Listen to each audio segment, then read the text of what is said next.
Hello, you're watching the Star News Update. I'm Kamatchy Sappani. Penang Chief Minister Lim Guan Eng says he is surprised by the reactions to his appointment of Dato Lee Kah Choon to the state government posts. Lim says the Penang government will continue to offer posts to people who are competent, accountable and transparent regardless of which political party they belong to. But I think when there are good suggestions and good proposals, I believe that it should be considered. And if we see no harm in appointing, if we see no harm in reaching out across the political divide and extending our hand and say, come, let's work together. Why should it be criticized and condemned in such strong terms by top national leaders? I mean, I did not expect my effort to have such a far-reaching impact until it becomes the headline news for a few days. Lim says the Penang government has never made it a requirement for Lee or any other Barisan leader in the state to leave their respective parties to accept any state appointment. Lim, who is the DAP Secretary General, says its MPs will be meeting on Sunday night to discuss the party philosophy. Datuk Sri Abdullah Ahmad Badawi has called for greater cooperation to ensure stability and prosperity along the border shared by Malaysia and Thailand. He wants to get investors from the neighbouring country to explore business opportunities in the Northern Corridor Economic Region. The Prime Minister was speaking at a luncheon Thursday in honour of Thai Prime Minister Samak Sundararaja's first visit to Malaysia. Samak is here on a two-day visit as part of his familiarization tour of ASEAN nations since he took office on January 28th.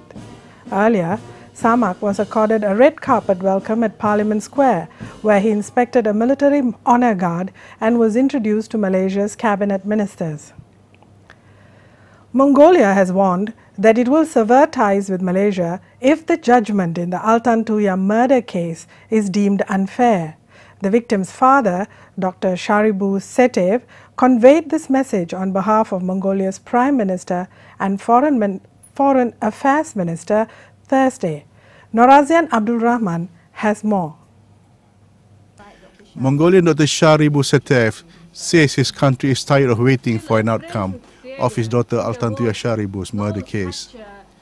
He spoke to reporters at Parti Keadilan Rakyat's PKR headquarters in Petaling Jaya Thursday after the court notified him that proceedings on his daughter's case have been postponed for a third time. His lawyer, Mungsarul Mijidoj, translates for Dr. Sharibu. He just wants to say most important concept of this last letter.